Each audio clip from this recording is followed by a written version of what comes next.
Kita akan bahas hari ini bersama dengan Komisioner KPAI, ada Mbak Erlinda. Mbak Erlinda, Anda sendiri kan juga sempat bertemu dengan Zanet semasa dalam masa penyelidikan ini. Bagaimana kondisinya? Tak terbayangkan tentu trauma yang dialami. Yang pasti pada saat kita hadir, ini yang saya mau juga informasikan kepada rekan-rekan pemirsa Kompas, bahwa pada saat hadir awal itu adalah murni karena rasa kemanusiaan. Karena dapat informasi dari teman bahwa ada kejadian semacam itu. Ada anak yang menjadi korban. Iya, ada anak yang menjadi korban. Dan pada saat itu saya langsung untuk melihat anak yang sudah sehat ya, karena kalau sudah meninggal kita harus relakan itu. Pada saat ketemu sama Ananda, ya memang sangat kaget saya. Tidak seperti yang saya bayangkan bahwa sang Ananda ini pastinya trauma berat seperti yang klien-klien kami sebelumnya. Di situ saya tidak pernah berani untuk menanyakan, karena kita tahu SOP-nya pada saat kita menanyakan tidak ada pendamping dari psikolog seperti itu, dan hal yang lainnya akan membuat dia trauma. Jadi tips paling utama, yakinkan kita bahwa kalau kita memang belum siap ataupun kita punya keilmuan tapi kita juga emosional, itu jangan pernah menanyakan apapun kepada orang yang mengalami. Tidak sembarangan artinya untuk ya, berbicara dengan anak korban trauma ini. Betul. Kecuali seperti yang saya alami kemarin, Ananda begitu ketemu sama saya dan saya katakan boleh berteman tidak? Karena kan saya tahu dari mamahnya, dari keluarganya bahwa adik kita ini tunawicara dan tunarunggu. Tapi di kepala saya bertanya bagaimana dia bisa survive dengan keadaan yang orang dewasa saja. Saya bedakan, saya bandingkan dengan, maaf ya, orang-orang dewasa yang kemarin selamat itu jauh berbeda kondisinya. Apa yang berbeda? Yang dewasa itu masih sangat lemah, masih tampak terlihat pucat, dan saya katakan harus butuh intensif dari rumah sakit serta pendampingan yang psikologi lebih intensif lagi. Tapi Adet kondisinya lebih tenang? Tapi adik kita ini sangat tenang dan dia menceritakan, kakak tahu. Jadi bahasanya itu tidak memperlihatkan kalau dia bahasa yang dia tunawicara. Dan saya sampai speechless, dan temannya hadir sesama tunawicara juga. Dan temannya lah yang bertanya kepada adik kita ini.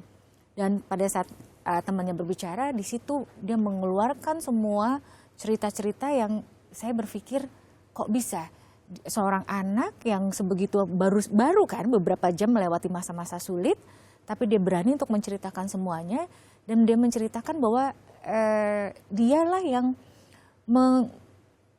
memberikan survive kepada orang-orang di dalam ruangan kecil itu. Kalau dia mengatakan bahwa kita harus selamat, kita harus bisa keluar dari sini, dan kalian itu kuat. Gimana caranya kuat? Dengan minum air, dan itu tadi ya, menyemprotkan air. Sebelum saya harus jawab tentang bagaimana trauma gitu. Nah, itu yang saya mau share di sini, bahwa anak ini anak yang luar biasa. Dan di situ pasti ada tangan Tuhan ya, tangan Allah bermain di sana gitu. Tapi artinya apa? Bahwa kita jangan melihat bahwa seorang anak yang tunawicara, tunarunggu, dia sangat lemah. No, tidak seperti itu.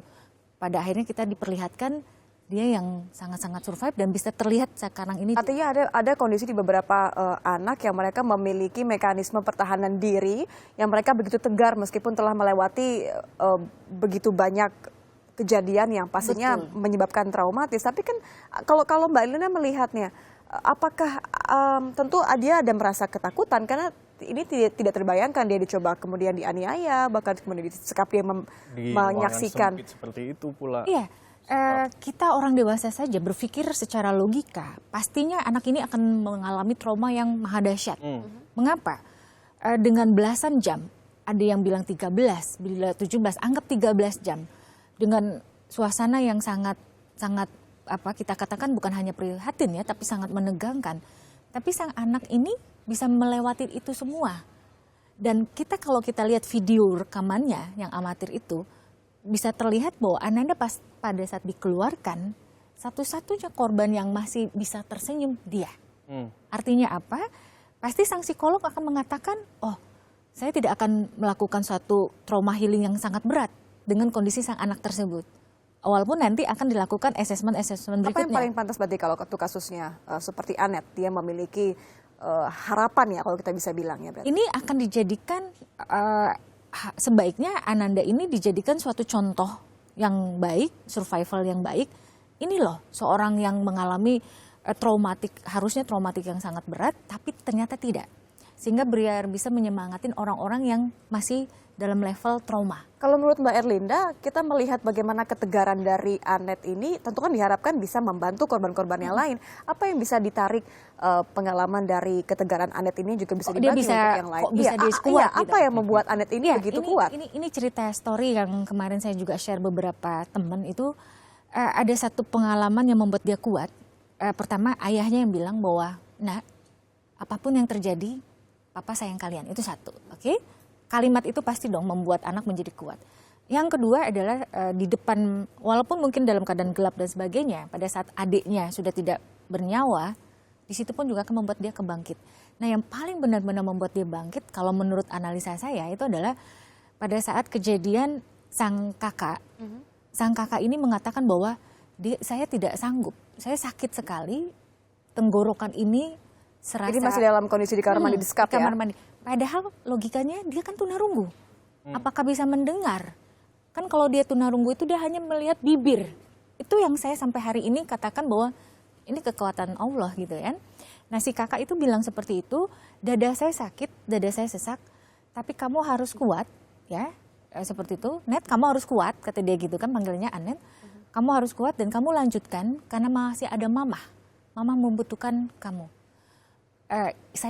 Kakak udah nggak punya apa-apa lagi selain energi yang terakhir. Ini kakak berikan kepada kamu. Nah, apa yang dilakukan oleh kakaknya? Kakaknya itu menggigit tangannya dan menggigit paha si adik ini. Setelah itu sudah tidak ada percakapan lagi. Anet tanya sama kakaknya, Kak Diona gitu kan. Kakak ayo, kakak minum, biar kakak juga bisa kuat kayak Anet gitu.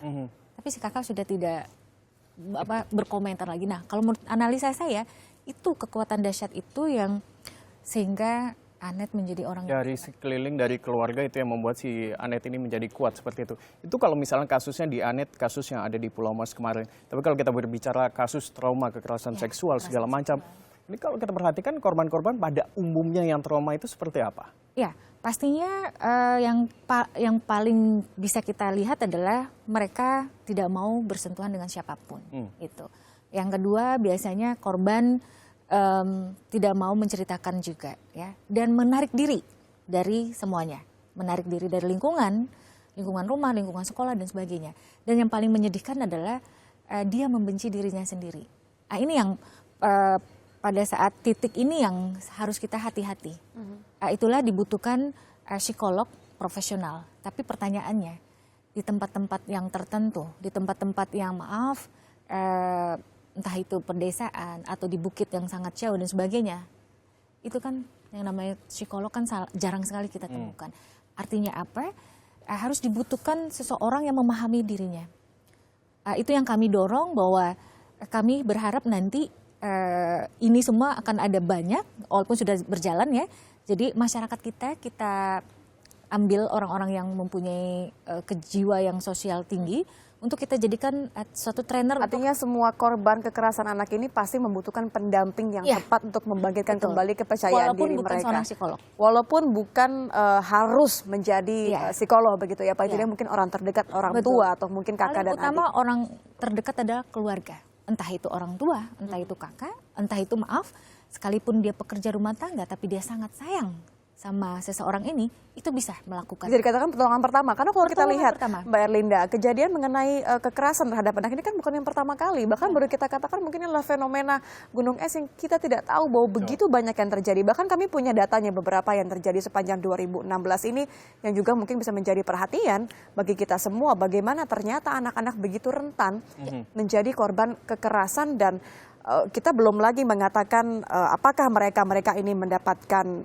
trauma healing, apakah mereka mendapatkan langkah-langkah yang tepat untuk mengembalikan kepercayaan diri mereka. Kalau Mbak Erlinda ingat, ada yang kemudian berujung kepada kematian atau bunuh diri atau mungkin mereka tadi oleh keluarga. Dan yang kemarin kalau saya informasikan juga di tahun 2014 itu di daerah Sukabumi, itu kasihan sekali, sudah dia menjadi korban tapi masyarakat malah ingin membakar rumahnya karena dianggap aib. Itu fenomena yang saat ini banyak terjadi di mana-mana. Nah, oleh karena itu kami bersyukur bahwa hari ini TV Kompas membahas ini ya. Karena apa? Harusnya kita mempunyai empati yang tinggi, empati yang besar. Mengapa? Pada saat apapun, entah itu kekerasan fisik, psikis, ataupun kekerasan seksual, dan termasuk kejadian kemarin di Pulau Mas, trauma itu sangat berat dan ini harus segera paling tidak diingatkan kembali dengan trauma itu. Seperti apa tahapannya Mbak Rinda? Mungkin kalau yang di rumah, tadi kan Anda mengatakan sendiri, keluarga, teman-teman bisa mempunyai andil sendiri-sendiri untuk menolong korban kekerasan anak. Apa yang mereka bisa lakukan? Tahapan utama adalah berikan kita dengan tampilan kita, bahwa kita hadir untuk dia. Siapapun itu ya, entah itu anak kandung kita, entah itu teman, ataupun seperti saya, itu bukan orang siapa-siapa, tapi saya harus memberikan itu. Jadi tampilkan suatu sikap kita yang kita berempati, tapi kita tidak terlalu dalam permasalahan dia. Tidak memaksa, tidak ya? Jadi jangan masuk kita ke dalam hal-hal yang membuat dia makin sedih. Apa sih misalnya, kita biar praktek ya sekalian. Contoh misalnya gini, iya kakak tahu ini sangat berat sekali, tapi kamu mau tahu tidak, kamu bisa seperti ini karena kamu pilihan dari Tuhan. Ini pilihan dari Allah. Kamu yang diberikan ujian seperti ini. Orang lain belum tentu bisa sekuat kamu. Jadi kuatkan jiwa dia. Yang kedua, berikan kalimat di telinganya bahwa bukan berarti, maaf kalau misalnya kekerasan seksual ya, bukan berarti kamu adalah orang yang kotor, bukan berarti kamu orang yang akhirnya kamu harus menerima ini semua akibat karena kamu, bukan. Tapi karena kamu adalah orang-orang yang hebat dan tegar, masa depan kamu masih ada.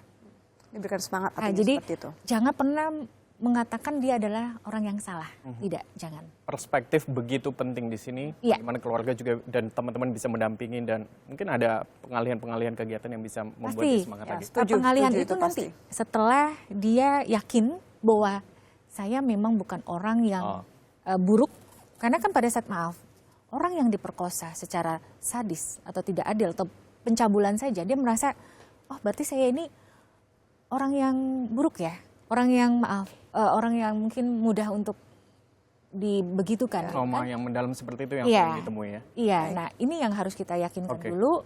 Kalau misalnya belum ada psikolog, kita keluarga terdekat yang harus yakinkan bahwa no, kamu melakukan itu bukan kesalahan kamu. Jadi jangan pernah dijustifikasi apapun yang terjadi sama dia itu kesalahannya. Adalah kesalahan dirinya. Terima kasih Mbak Erlinda. Ini bisa diperhatikan langsung oleh para keluarga, teman, karena ini juga menjadi peran penting bagi kerabat, keluarga, orang-orang terdekat para korban kekerasan. Bagaimana membuat atau mengembalikan kepercayaan diri anak-anak yang menjadi korban kekerasan ini. Karena ingat masa depan mereka masih begitu panjang.